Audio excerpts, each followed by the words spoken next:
Greetings, my friends. This will be a day, I believe, that will live in infamy because it appears that the technocracy coup d'etat is happening right before our eyes right now. Amazing. I have been doing some additional research on all of the technocrats who have been swarming around the president and the administration. And it's a very, very disturbing picture. I have two stories here I need to go over with you. Together, they paint a very disturbing view as to what's going on right now. And I have to say this: if you have not read any of my books, how about the first one, Technocracy Rising? If you've never seen that book, now's the time to get it. That's the Trojan horse of global transformation.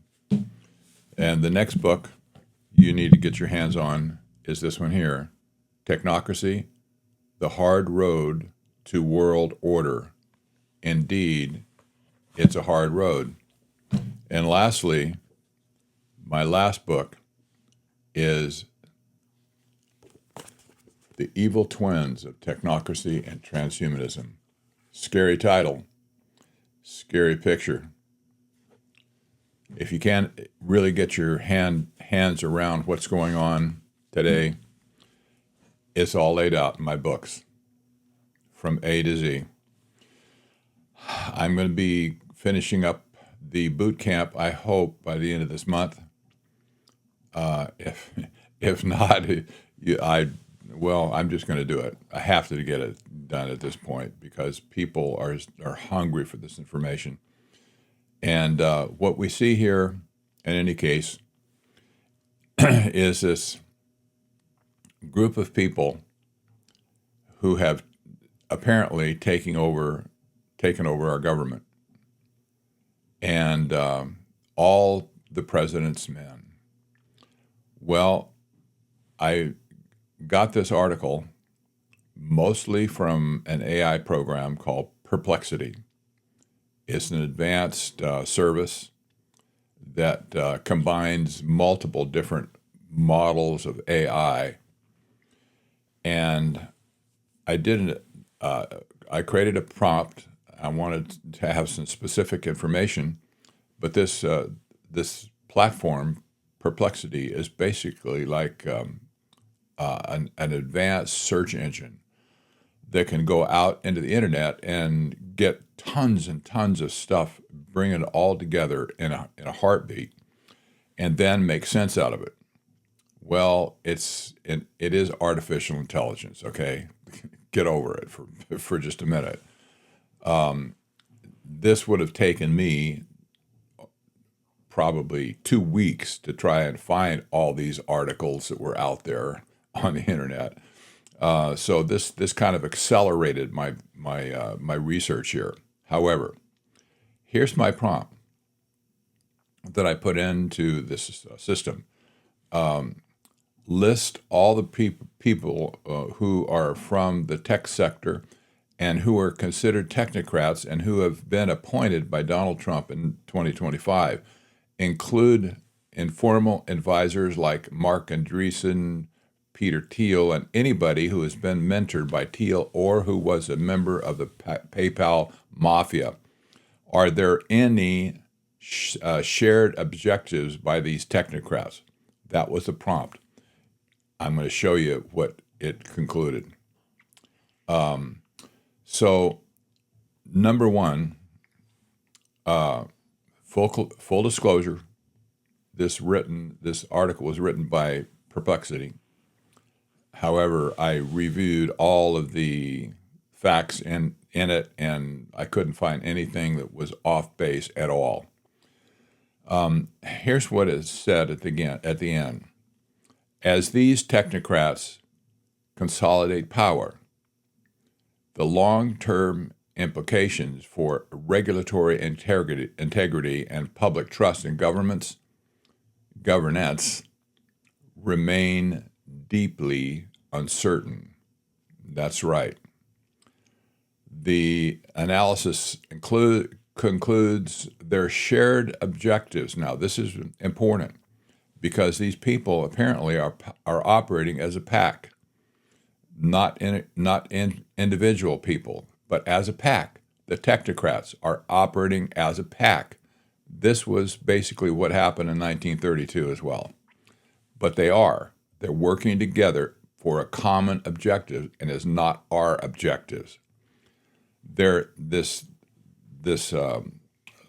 the conclusion is their shared objectives: AI supremacy, cryptocurrency normalization, and federal privatization underscore a broader ideological shift towards technocratic authoritarianism, where technological innovation is framed as an existential imperative beyond democratic accountability.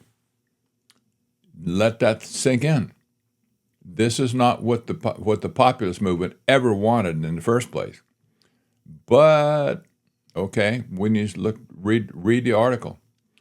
We have all these people here, the formal appointments now. And by the way, this is not about Trump. I'm glad that Trump is doing some good things on one hand. But these technocrats, that's a separate issue. Yes, the president has invited them en masse, but that's another issue. That's a political issue at this point. And so don't bash, or don't think I'm bashing Trump just to bash Trump. I'm not at all. I voted for him in the first place, and I'm glad for some of the things he's doing, like closing the border. And of course, everybody wants to see the waste and the corruption and our government eradicated. But this is not the way to do it. I've said this many times. So here are all the formal appointments. Michael Kratsius, Director of the White House Office of Science and Technology Policy. Just consider all these, where these people are being put in the first place. David Sachs, a White House AI and crypto czar. Sachs was one of the original members of the PayPal mafia. Sirim Krishnan, Senior AI Policy Advisor. This guy is a venture capitalist at Andreessen Horowitz.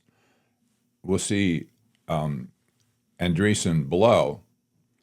Bo Hines, Executive Director of the Presidential Council of Advisors for Digital Assets. That would be us, wouldn't it? Elon Musk, of course, and Ramaswamy. The informal power and brokers here, certainly Peter Thiel. He's the architect of the technocratic pipeline. That's what AI said who he was, right? He's the architect of the technocratic pipeline, and he is. He's also the guy that brought Peter Thiel to the stage. Mark Andreessen, venture capitalist and policy influencer. Andreessen, by the way, was a co-author of a nutcake publication called Techno-Optimist Manifesto. He was a president. He was at the table with the president to suggest all these appointments in the first place. He didn't want an appointment himself, but he was there as an advisor. Joe Lonsdale, Palantir co-founder and GOP mega donor. Yes, indeed. And so here's the PayPal Mafia network from Silicon Valley to Washington. Core members, here you are. Ken Howry, by the way, is the ambassador to Denmark. That's interesting. He was a co-founder of Thiel Capital. Some of the people that Thiel has mentored, J.D. Vance, Vice President, of course, Blake Masters from Arizona. He lost his Senate bid, fortunately, but nevertheless, we see the NIH director, advocate for AI-driven healthcare privatization. Yeah, we've been talking about the destruction of the healthcare system. It's all going AI at this point. It's going to be completely taken over by AI. Now, about the shared objectives here of this technocratic coalition. By the way, this was the headline that the AI gave to this section here: the shared objectives of the technocratic coalition. That's what it is. It's not has nothing to do with the constitutional republic. Has nothing to do with democracy in general. It's just a technocratic cabal with an intent to take over the government at this point. Okay, so you see the cohort uniformly seeks to dismantle federal oversight, exemplified by Executive Order 14110, revocation of and SEC Chair Paul Atkins' pledge to reduce enforcement actions. There's a dismantling of the regulatory apparatus in the government to basically let all these technocrats run free with no checks and balances. This is not what we want. We want certain regulations certainly to be killed, but at this point, what these people are suggesting is, well, we don't need any regulation whatsoever, and you need to get all the other regulations out of the way so we can put our AI in place and basically take everything over. This is absolutely incredible. So now it talks about AI dominance and unbiased systems. Forget being unbiased for sure. AI dominance is on this is what this whole thing is about, is basically AI is going to take over everything if it could. Okay, cryptocurrency as a fiscal paradigm. What? Well, in the first Trump administration, he didn't like crypto at all and said, no, we're not going to do that. But now it's flip-flopped, and now crypto has come in, and all of a sudden, you see people like Howard Lutnick, who is head of the Commerce Department now. He's promoting using stable coins. That's a form of crypto, a class of crypto products in trade. And the president, by the way, has signed an executive order that forbids the Fed from issuing central bank digital currencies. You check it out. The Fed is out of business right now as far as the central bank digital currencies are concerned. So what's going to take its place? Does that mean we're not going to have a digital currency in the future? No, it doesn't mean that at all. Now they're basically, here's the new private iteration of cryptocurrency that apparently is going to be the meme that they want to put in place to track all the transactions in the world. Well, at least in America, probably in the world as well. Institutional dismantling and personnel overhauls. You'll see how this fits into this next article in just a second. Project 2025 influence is evidence in place in plans to replace career civil servants with political appointees. You'll see in just a minute. Now, here's the conclusion. I didn't touch this conclusion, by the way. This was very evident, I think, all the information that it accumulated. This is what it said: the 2025 Trump administration represents a watershed moment in Silicon Valley's political entrenchment. Through formal appointments and informal networks, the PayPal mafia and its allies have institutionalized a deregulatory agenda that conflates corporate profit with national interest. Their shared objectives, AI supremacy, cryptocurrency normalization, and federal privatization, underscore a broader ideological shift towards technocratic authoritarianism, where technological innovation is framed as an existential imperative beyond democratic accountability. As these technocrats consolidate power, the long-term implications for regulatory integrity and public trust and governance remain deeply uncertain. You think? Yeah, exactly. So, okay, so we see now that this is my opinion for sure. I don't think anybody ever has suggested this at this point, but I will suggest it right now. We're seeing the Great Reset take place right now, as Trump is steering this technocratic cabal to destroy what is thought of as the deep state or the swamp or whatever it was he was going to drain before. This creature, that's the old, representing the old way. This is going to be completely dismantled at this point, and the new system is going to be put in its place. This is the Great Reset. This is exactly what Klaus Schwab was talking about in his book. I reviewed that earlier, some months ago for sure. But this is exactly the scenario that Schwab and the World Economic Forum were saying.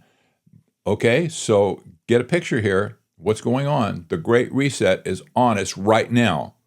And what's going to happen after this, the post-industrial revolution or whatever, after the Great Reset, it's going to be technocracy. Pure and simple. I've always said this. I said this from the beginning. That was the objective of these people, that they want to destroy the existing system and bring in technocracy as a form of governance, not government, governance, to basically dominate everything. It's on us right now. It's happening right now. That is really disturbing. It's surreal to me, having written about this stuff for at least 15 years now, and longer than that with the Trilateral Commission before. It's surreal to see it happen now in real time. America needs to be on guard. We need to throw these people out of office. We need to get rid of them altogether. They do not belong in our system. They're parasites at this point. They're anti-democratic. They're anti-constitution. They're anti-human. they're anti-populist. These people have no business being involved in the populist movement because they're using it to advance their own objectives, which are not ours. Not at all. So the next article, oh boy, Curtis Yarvin, a philosopher. He thinks he's a philosopher. I suppose he is. Not a good one, in my opinion. But this is the Pied Piper behind all of these tech bros and their intended destruction of America. Oh yes, there's a leader behind this whole thing, a thought leader. This should not surprise you, I suppose, but it surprises me because I didn't really understand Curtis Yarvin originally. even 2 months ago. I knew his name. I looked at some of the stuff he'd written, but I didn't think he was substantial. So now I had to ask the question, okay, who is this guy, and what influence does he have on all the people that we just talked about in the last article? Yeah. Well, I wrote here, disclosure, perplexity AI strikes again. I did a deep dive into the mind of philosopher Curtis Yarvin and inquired into his following in Silicon Valley. That was a fair question because he's from Silicon Valley himself. He was a programmer. He's founded a company years ago. He's made a lot of money, but he considers himself to be a philosopher, and he's emerged all of a sudden, well, over the years, he's emerged as Silicon Valley's philosopher. Peter Thiel picked up on that. He loved this guy. However, this is huge. It's radical, it's stealth, it's anti-American, and it's anti-human as well. Here's what this article concludes. By framing democracy as obsolete and technocratic authoritarianism as inevitable, figures like Thiel, Musk, Karp, are constructing a new order where corporate sovereignty supersedes civic participation. You get a handle of what's going on here. This is the thought leader. This is the guy who's brought all these thoughts together about how to go forward from here. Okay, so just need to read this article word for word, I'm afraid. But Yarvin calls the administrative state, that's kind of the beast, the deep state, swamp, whatever we want to call it. He calls it the cathedral. The cathedral. That's an odd term, but nevertheless, that's what he calls it. And basically, he wants to destroy that, and that represents democracy, of course, and our constitutional republic, and he wants to supplant it with a corporate-like structure with a monarch calling the shots. That's right. Okay, let's go. Yarvin's neo-cameralism is a system originally proposed by him and inspired by Prussian cameralism, in which a state is a business which owns a country. Well, continue. This is a direct quote from Yarvin and something he wrote some time ago, but this is still his position. He wrote, every patch of land on the planet has a primary owner, which is its SovCorp. Now, a SovCorp, as he says here, they're sovereign corporations. Typically, these owners will be large, impersonal corporations. We call them SovCorps because they're sovereign.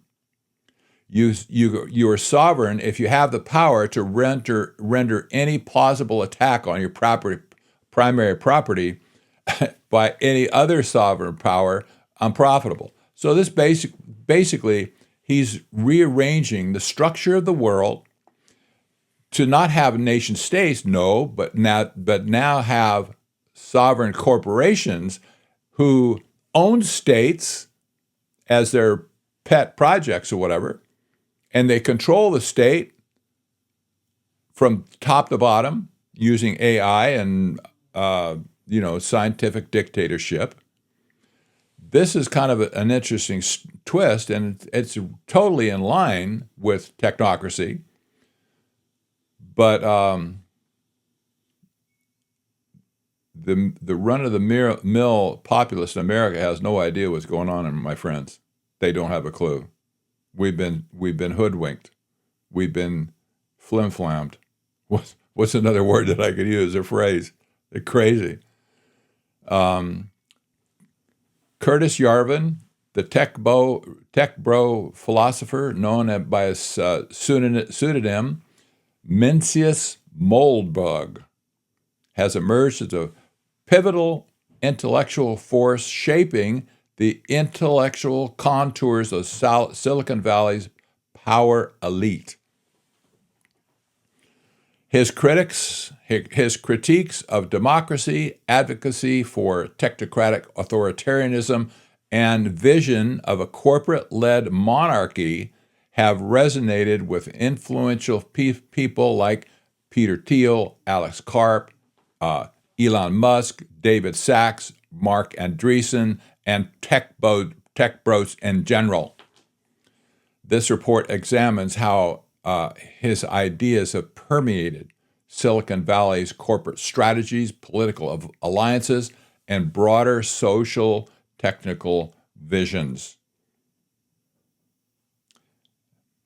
transforming the region into a laboratory, and the country now, into a laboratory for post-democratic governance.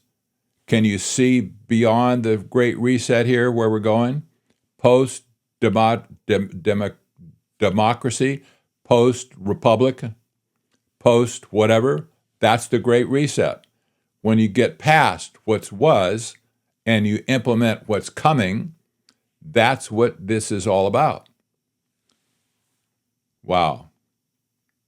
This article is just stunning. I'm not going to go on the whole thing, but there's a this is interesting. There's a video here. I won't play it right now.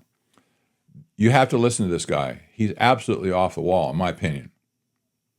But he's caught the ear and the eye of so many people in Silicon Valley and the populist movement now. He's been wildly influential. Here he is in this video talking to Charlie Kirk on on Real America's Voice. Go figure. But nevertheless, Charlie didn't burn him. He should have. He should have thrown him out with the bathwater. But in any case, here's the section titled, again, this is perplexity.ai making these headlines, not my headlines. It's its headlines. Silicon Valley's embrace. Well, Peter Thiel, the patron of post-democracy. Yeah, okay.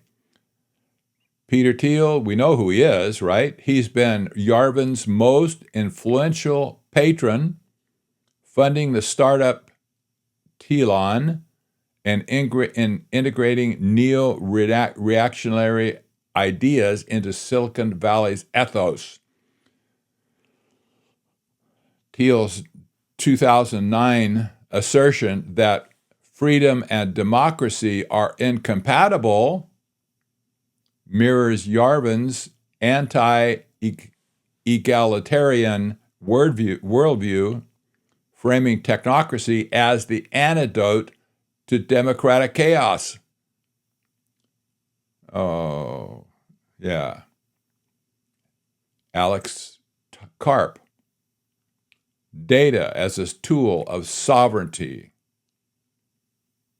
Elon Musk, the CEO, as monarch. Elon Musk would like to have that title, I'm sure. David Sachs and Mark Andreessen. Libertarianism's authoritarian turn. Oh, boy. Political and cultural ramifications. I tell you, Yarvin has had a huge influence on the whole movement. J.D. Vance, Vance's ascent to the vice presidency underscores Yarvin's influence on national politics now. Vance's 2022 Senate campaign, bankrolled by Thiel, explicitly endorsed RAGE, R-A-G-E, vowing to fire every mid-level bureaucrat and defy judicial restraints. That's a direct application of Yarvin's playbook.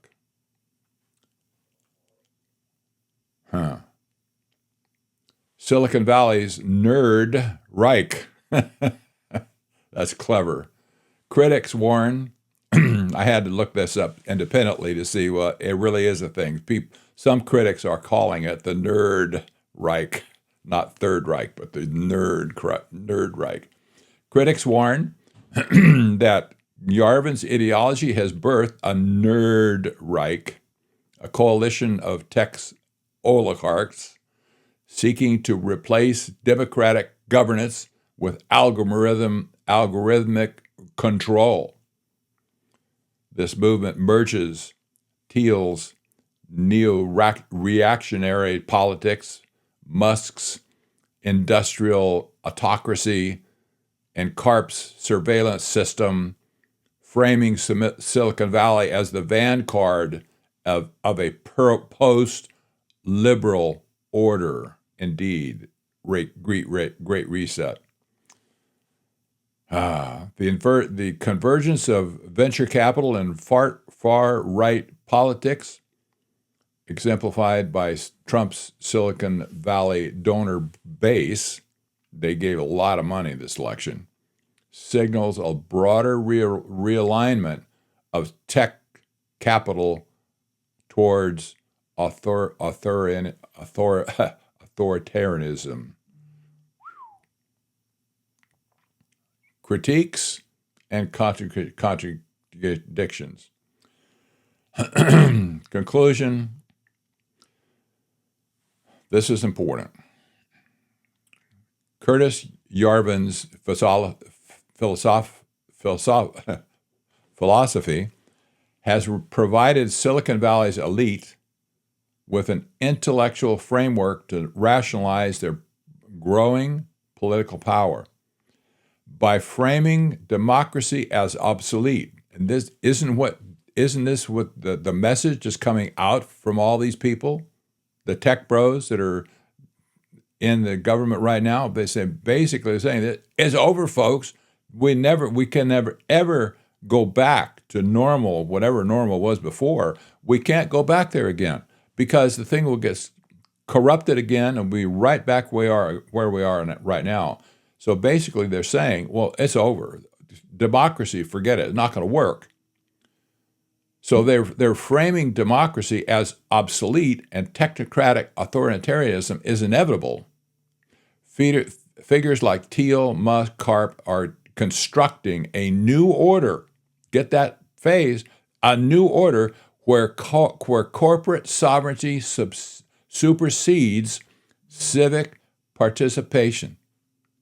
That's politics, folks, where civil discourse is supposed to take place. However, when anybody stands up and says they have the data, they have the solution, they have the definitive solution, and they have the science on their side, whatever it is, when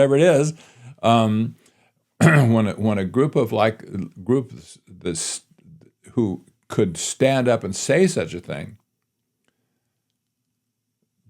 basically, what's to discuss? You don't need to have debates. You don't need to have discussion over this policy, that policy, whether it's going to be good or in the end, and what happens if it goes too far. No. We don't need any of those political discussions anymore. That's the heartbeat of technocracy, folks. It has been that way from the beginning in 1932. There's no room for dissent at all. No public discussion. And by the way, I'll remind you this, the technocrats in 1934, when they started their organization, Technocracy, Inc., you had to pay dues to belong to the organization, by the way. You got a card, and it identified you as a technocrat.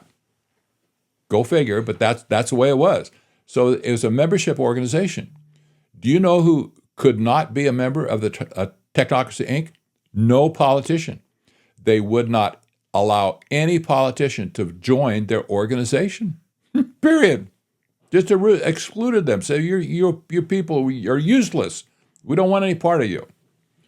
Another group that they excluded, by the way, was all the communists and Marxists of that day. They didn't want them either. That the communists hated the technocrats for other reasons. But nevertheless, the technocrats would not let them join their organization.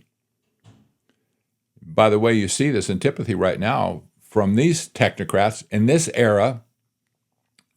They've swept in now, and basically they're dismantling everything that we would see as a cultural Marxism.